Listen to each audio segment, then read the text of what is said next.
좋아요, 구독!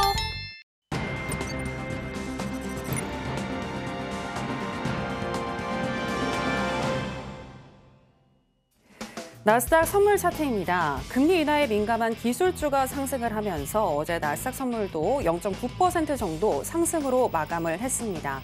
그리고 오늘 같은 경우에는 현재 연준 위원들의 블랙아웃 기간이고 또 오늘 시장에 크게 영향을 줄 경제지표 발표가 없는 가운데 보합권에서 계속 등락을 거듭하는 모습 이어지고 있습니다.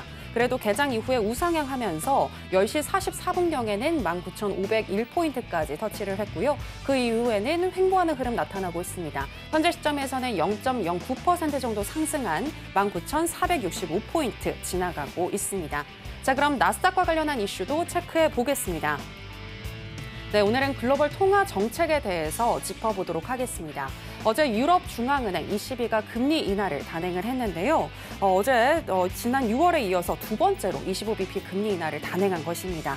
금리 인하 이후 크리스틴 라가르드 총재는 추가 인하를 약속하지는 않겠으나 향후 결정은 데이터에 기반하겠다고 강조했는데요. 앞서서 캐나다 중앙은행 또한 이달 초 25bp 인하까지 총 3차례 연속 금리를 인하하기도 했으며 다음 주 연준의 금리 인하 또한 기정사실화된 상황에서 전문가들은 현재 일본이 와일드카드로 떠올랐다는 분석을 내놓았습니다. 일본은행은 3월에 이어서 7월에 올해 두 번째 금리 인상을 단행했고 추가 인상이 임박했다는 신호를 최근 주요 인사들을 통해서 내보내고 있는데요. 이러한 흐름은 글로벌 중앙은행들의 양적 완화 흐름의 반대 방향인 만큼 시장의 변수로 꼽힐 수 있다는 설명입니다. 대표적으로 베테랑 시장 전략가인 에드 야데니는 금리 차가 시장 전반에 미치는 파급 효과를 지적하면서 엔캐리 트레이드가 여전히 청산되고 있다고 우려하고 있습니다. 관련해서 이야기 나눠보겠습니다. 네, 와사님 일단은 이 엔캐리 트레이드 청산 계속해서 영향을 줄 것이다 아니다 여러 의견이 나오고 있는데 어떻게 보시나요? 저도 영향을 줄 거라고 봅니다. 아, 계속해서 영향을 줄 것이다. 네. 그러니까 실질적으로 영향이 없다 하더라도 사람들 머릿속에서는 그 블랙 먼데이가 떠나지 않을 거라고 보고 있습니다. 그날 워낙 다들 당황들 하셔가지고 저도 당황했습니다. 당황해가지고 우리나라 주식시장뿐만 아니라 전 세계가 다 글로벌을 지금 당황하고 있는 거고 지금 중요한 건 뭐냐면 달러 인덱스를 구성하는 국가들이 다 금리를 낮추고 있다는 겁니다. 미국을 제외한 다 3차례 정도, 뭐 2차례, 3차례 다 금리를 낮췄죠. 그러면 달러 인덱스는 거꾸로 어떻게 되는 거죠? 강할 수밖에 없는데도 불구하고 올라가지 못하고 있는 건 사람들이 미국도 역시 뭐 달러 금리를 내릴 거라고 보고 있는 거고 뭐 우리 앵커님께서 방금 서두에 말씀해 주셨던 대로 지금 연준이 좀 간을 보는 것 같습니다. 속된 말로 0.5%냐, 아니 50bp냐, 25bp냐 이 두 개를 두고 간을 보고 있는 것 같고 시장도 지금 되게 헷갈려하는 것 같습니다. 그래서 50bp를 내릴 때는 문제는 말씀드렸죠. 시장이 충격을 받을 수 있다. 뭔가 문제가 있나? 이렇게 오히려 반대로 생각할 수 있는 거고 25bp를 내리면 그 목말라 죽겠는데 사막에서 물 한 모금 두 모금 이렇게 또 생각을 할 수 있는 여지가 있기 때문에 다들 받아들이는 입장이 좀 다른 거고 그런 그 금리 인하와 관련된 것들은 중소형주 그 미국 러셀이죠. 러셀 2000에 해당되는 기업들이 최근 60에서 70% 정도 그 기업들이 한마디로 이자도 못 내고 그런 있는 상황인데 금리가 높으니까요. 자금 조달도 못 하고 거기에는 이제 가뭄의 단비 이 정도 수준이 될 것 같습니다. 그래서 만약 50bp를 내리면 1차적으로 역사적으로 본다 그러면 첫 금리 때는 주식시장이 밑으로 곤두박질 쳤거든요. 쿵하고 한번 내리앉았다가 올라갔습니다. 그래서 우리나라 증권가에서도 첫 금리 인하 때는 인하 이후에 그 주식을 사라고 이렇게들 말씀들을 하시는데 그건 뭐 다 그런 건 아니고요. 대체로 그렇다는 얘기고 그리고 이제 금리를 내린다 그러면 앵커님께서 말씀하신 대로 그 200bp 2%죠. 2% 정도를 내린다고 보는데 그거를 또 1년 사이에 내리네, 2년 사이에 내리네 말이 많습니다. 그래서 그런 부분들이 우리들이 헷갈리게 하는 거고 근데 중요한 건 뭐라고요? 우리는 파생을 하는 사람이고 해외 선물하는 사람이고 그러면 우리가 좀 있으면 나스닥 만기입니다. 다음 주에 만기입니다. 3개월을 못 들고 있거든요, 나스닥은. 그런데 굳이 뭐 6개월, 1년 뒤에 전망을 우리가 해야 되나요? 주식을 하지 않는다면 굳이 그걸 할 필요 없는 거고. 그리고 전쟁이 나면 슬픈 일이고 안 된 일이지만 나면 안 되지만 그런 것도 우리들은 실시간으로 대응을 해야 될 영역인 거지. 그거 가지고 전망을 하실 필요는 없다고 봅니다. 가끔 우리 이제 교육방에서 물어보시는 분들이 계시거든요. 그럼 저는 설명은 드려요. 일단 물어보면 무조건 설명을 다 드립니다. 그 어떤 거라도. 그렇지만 뒤에 이렇게 말씀드리는 건 굳이 우리가 경제 전문가가 돼야 되고 군사 전문가가 돼야 되나요? 아니 반도체 전문가가 돼야 되나요? 그럴 필요는 없습니다. 우리는 매수든 매도든 그걸 보조지표를 쓰든 아니면 내 캔들을 보고 읽든 흐름을 읽든 나만의 방법이 없으면 배우셔야죠. 네, 그렇게 해서 챙겨야 되는 기법으로 매수든 매도든 들어가서 우리는 수익을 내면 되는 사람들인 거지 전반적으로 어떻게 흘러가느냐 저는 알고 있어야 되죠. 여러분들께 알려드리는 저희들은 알고 있어야 되지만 여러분들께서는 그냥 뭐 뉴스를 통해서 들어오는 것들을 그냥 이렇구나 이해 안 가시면 물어보시면 되고 그렇게 하시면 됩니다. 다음 주에는 무료 공개 방송이 추석이라서 쉬지만 무료 공개 방송 들어오셔서 그런 것들 물어보시는 분들 꽤 있거든요. 그럼 여러분들도 실시간으로 유튜브 치면 유튜브 난생 처음 보는 사람이 하는 말들 있잖아요. 귀에 그러니까 재밌는 게 뭐냐면 나는 하락으로 보는데 유튜브 그러니까 너튜브라고 그러죠. 공식적인 용어는 너튜브라고 하는데 너튜브에 가서 보시는 분들 BJ들 보면 어떤 사람은 상승, 어떤 사람은 하락이잖아요. 모두 다가 하락을 주장하고 상승을 주장하지 않습니다. 그런데 내가 관심이 가는 건 뭔가요? 나하고 방향이 맞는 사람 것만 본단 말이죠.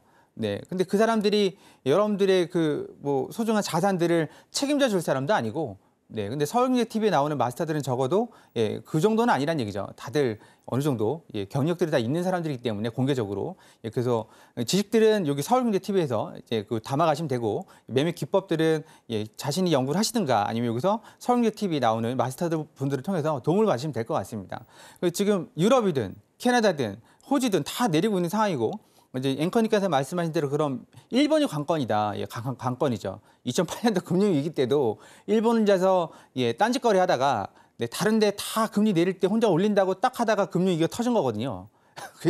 그렇게 터진 겁니다. 그러면 꼭 그래서 터진 건 아니지만 이제 저번에 말씀드렸잖아요. 다들 이렇게 내립니다. 금리를. 근데 일본은 올려요. 그럼 이 스프레드 차이가 줄잖아요. 그러면 엔캐리가 뭐죠? 0%대 금리를 가지고 5%대, 아니 3%대 국가 아니면 브라질 같은 데는 뭐 15%, 20%대 그렇게 투자를 하는 건데 위에서 누르고 밑에서 올라간다 그러면 이 차이가 줄어드니까 환차까지 합하면 빨리 팔아야죠. 네, 빨리 팔아야 됩니다. 안 팔면 내가 대규모로 손실을 볼 수 있는 거죠. 네, 그래서 빨리 팔아야 되는 게 지금 관건이라는 겁니다. 오늘 이해를 못 하시는 분들이 설명을 드리는 거예요. 이 스프레드가 준다는 거죠. 25bp 50bp 2배 차이가 나죠? 그러면 그게 0점 몇 프로, 그럼 우리 100만 원에서 0점 몇 프로는 얼마 안 되지만 그 사람들은 최소 몇 천억 단위를 다루는 사람들이 많이 있거든요. 그러니까 워런 버핏도 일본에서 대출 받아가지고 일본 주식을 사지 않았겠습니까? 내 돈 안 들이고 그렇게 투자를 한다는 얘기죠. 그거는 이제 엔캐리가 아니지만 마찬가지로 일본에서 대출 받아서 해외로 나가서 그 환차손을 다 감안해가지고 수익을 갖는 건데 그렇게 따진다 그러면 엔캐리는 항상 지금 염두를 해둬야 되는 겁니다. 어느 정도 규모냐? 그거는 누구도 몰라요. 일본도 집계를 못 하거든요. 규모는 근데 상당하다. 어디에 들어가 있냐? 다 들어가 있다. 주식, 채권부터 시작해서 다 들어가 있습니다. MMF도 아니요. 네, 듣고 있습니다. 네. 그래서 다 들어가 있기 때문에 지난번에 우리 청산당했을 때도 문제가 생겼을 때도 여기서 다 빠진 거거든요. 그럼 1차로 그럼 정리가 된 거냐? 다들 그렇다고 보는데 그게 어느 정도 규모인지 모르니까 다들 긴장하고 있는 거 아니겠습니까? 근데 우리는 굳이 그거를 알아야 됩니까? 몰라도 됩니다. 우리는 엔캐리가 만약에 쓸고 갔다. 폭락을 했잖아요. 그럼 우리가 알고 있는 기법상으로 이거 반등이 나올 만한 자리 아니면 강한 반등 아니면 차트가 반등으로 만들어질 때 들어가서 반등 먹으면 되는 거고 떨어지면 떨어지는 그 타이밍에 들어가서 먹고 나오면 되는 겁니다. 굳이. 근데 이제 문제가 하나 있죠. 뭐가 문제냐면 지금 25bp냐, 25bp냐, 50bp냐 이 문제뿐만 아니라 어느 정도를 할 거냐, 얼마나 할 거냐, 횟수, 그냥 기간 그리고 여러 주식들의 지금 상황이 다 다르죠. 지금은 그렇게 아주 강세장은 아니잖아요. 왜냐하면 엔비디아가 좋은 실적을 내고 모든 기업들이 좋은 실적을 냈는데도 꼬투리를 잡아가지고 그 주식이 하락을 하거든요. 한마디로 올라갈 모멘텀이 있는데 우리 저번에 말씀드렸죠. 난 전교 1등인데 시장은 전교 0등을 원해요. 이게 불가능한 얘기지 않습니까? 그러면 앞으로 상승 탄력은 줄어들 게 뻔한 거고 엔비디아가 지금 저점 대비해서 10배 가까이 올라왔는데 이게 70% 폭락한 다음에 올라온 거거든요. 그럼 시장은 언제든지 폭락을 할 수 있다는 건 감안하셔야 되는 거고 그래서 요즘 힘든 건 이게 지리저항선에서 정확하게 걸리는 게 아니라 슈팅이 나옵니다. 슈팅. 위든 아래든. 예, 그럴 경우 좀 당황할 수 있으니까 장의 패턴을 좀 아신다면 슈팅이 나올 때 예, 그때 들어가시는 게 오히려 더 타점을 잡으시는 게 좋을 수도 있을 것 같습니다. 해외 선수는. 네. 그래서 지금 여러 뉴스가 나오는데 그냥 흘려 들으시고 네, 그냥 그런갑다. 예, 그런갑다. 난 대응만 하는 사람. 기계적으로 나의 매매 기법으로 대응만 하는 사람 그렇게 좀 판단하시면서 예, 파생하시는 분들 대응하셨으면 좋겠고 주식하시는 분들은 뭐 이미 빼실 분들은 빼셨고 예, 추석 끝자락에 FOMC니까 아니, 들고 계시다 그러면 어차피 각오하신 거잖아요. 네, 각오하신 거면 그냥 좀 예, 뭐랄까요, 좀 너그러이 예, 시간을 좀 가지셨으면 좋겠습니다. 어차피 조바심 내봤자 장도 안 열리는데 국내 증시는 해외 증시는 다르죠. 네, 그러니까 좀 그렇게 유동적으로 대처하셨으면 좋겠습니다. 근데 마스터님 네. 추가적으로 정말 궁금한 게 네. 진짜 어려운 질문이라는 건 아는데요. 네. 네, 9월 FOMC 이후에 시장 어떻게 흘러갈 거라고 보시나요?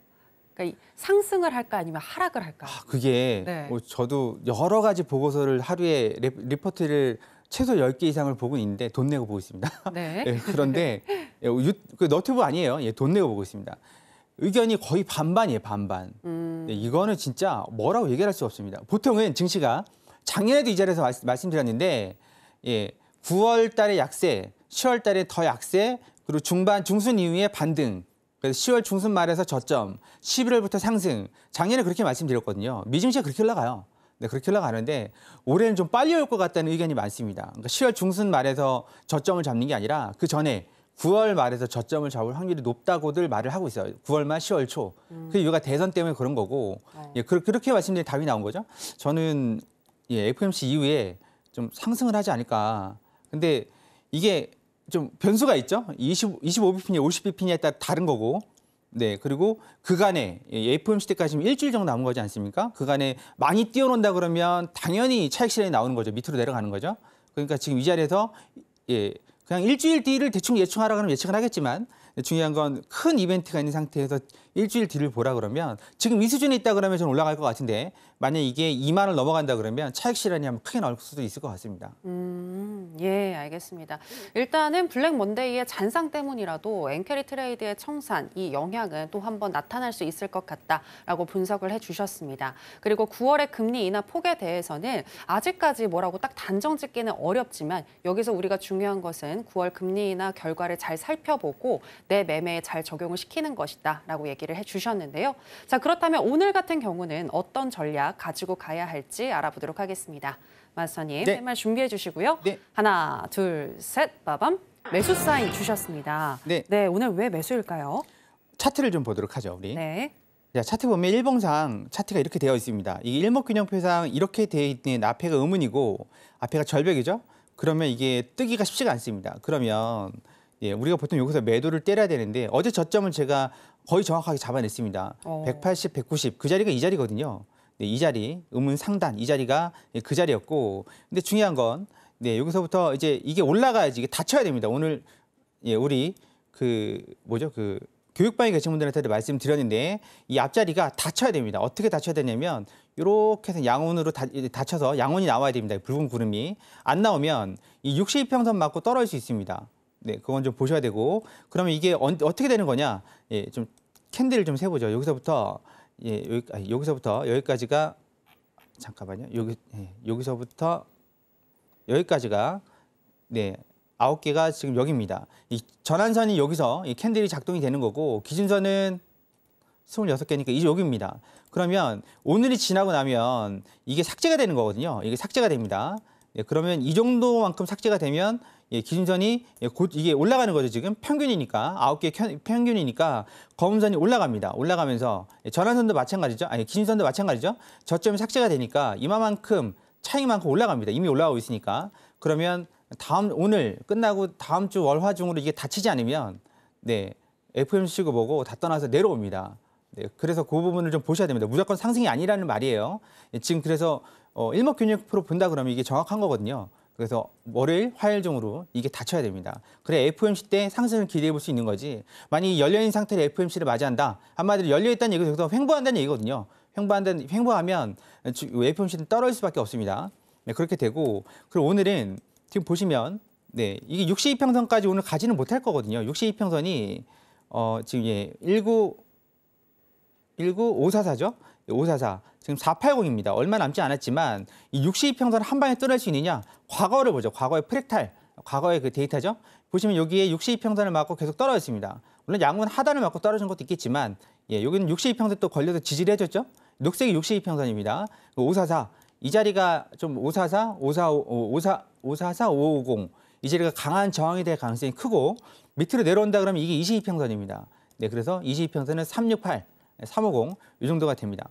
그러면 좀 거리감이 꽤 있지만 우리는 오늘은 그렇게 크게 움직일 것 같지 않습니다. 이틀 동안 난리가 났었는데 그러면 좀 박스를 좀 대응을 해 보셔야 되는 거고 박스를 대응하실 때는 떨어질 때마다 좀 매수를 받아보시고 근데 중요한 게 하나 있죠? 이겁니다.